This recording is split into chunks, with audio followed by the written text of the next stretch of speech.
Hi, everybody. Thank you so much for joining me for another 2 minutes with Joe. Today, because it's summertime, my Joe is now water, but hopefully you're highly caffeinated as I am already and ready to tackle the next topic. I've been doing a lot of board fundraising with organizations that I'm working with, and not just the fundraising part of it, but the funding planning. Where's the money coming from? How are the fundraisers working for you?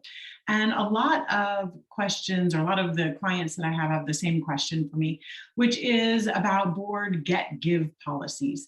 And there's mixed emotions about that across the board, I think, pretty much, with people wanting to have them, but not really sure how to approach the subject with their board. So what I advocate is for a board give-get policy. I think it's great. I think every board should be involved in the fundraising of a nonprofit organization. I do, however, advise against having that get-give policy with a minimum for the board member. In other words, you might say the get-give policy is that every board member will raise $2,000 for the organization. In some cases, that requirement comes with a minimum for the board member. Of that $2,000, $500 has to come from you personally. I don't like that part of it because, as many organizations will point out, and I feel the same way, some of your best board members may have the least amount of means financially. And that does not mean that they don't have worth as a board member. It just means that they're going to wind up finding more money from elsewhere instead of stroking their own check. And I think that's fine. I do also, however, and I know this sounds contradictory of what I just said, I do believe that every board member should give something. And I required that when I was an executive director as well. And it's not about the means, it's about being able to say our organization has 100% buy-in from our board. And sometimes you have to say that for grant purposes, and other funders as well will want to know. And it's a lot easier to sell your organization if you can start with the board. We get buy-in from our own board.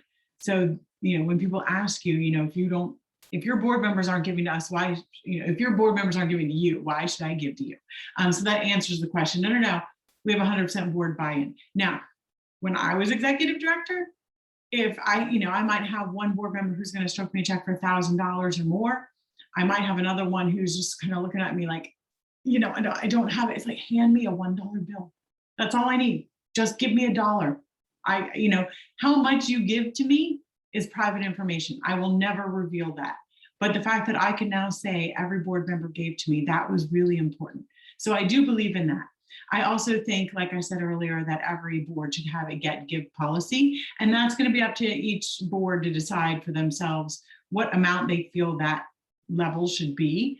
For some, it might be a couple $100. For some, it might be a couple thousand. It might be tens of thousands of dollars. Depends on the organization and the board members and how they feel about fundraising.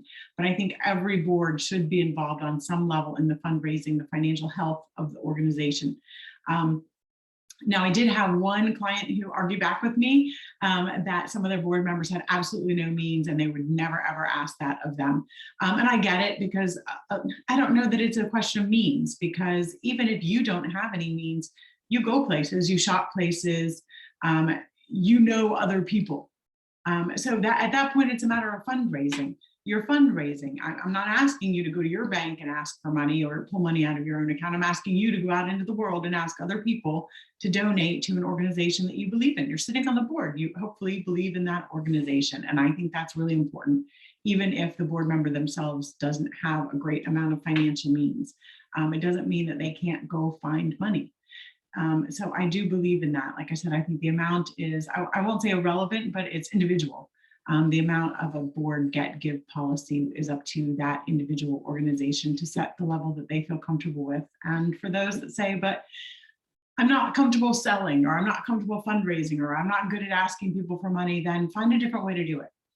It's not all, hey, I'm a board member of this organization and I think you should believe in it like I believe in it. So how about writing me a check?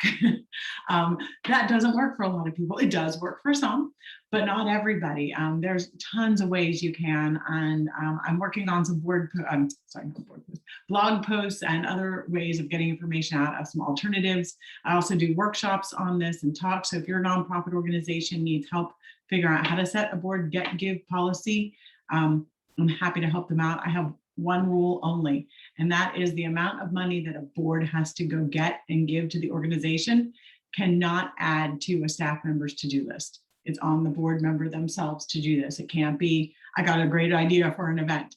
It has to be, I'm going to do this thing to bring in money for the organization, and it doesn't involve a staff member's time. That's my only rule. So hopefully you learned something from today's 2 Minutes with Joe, whether you are a board member somewhere or a staff member. Hopefully that helps you out. Thanks so much. Enjoy your summer day. Stay cool.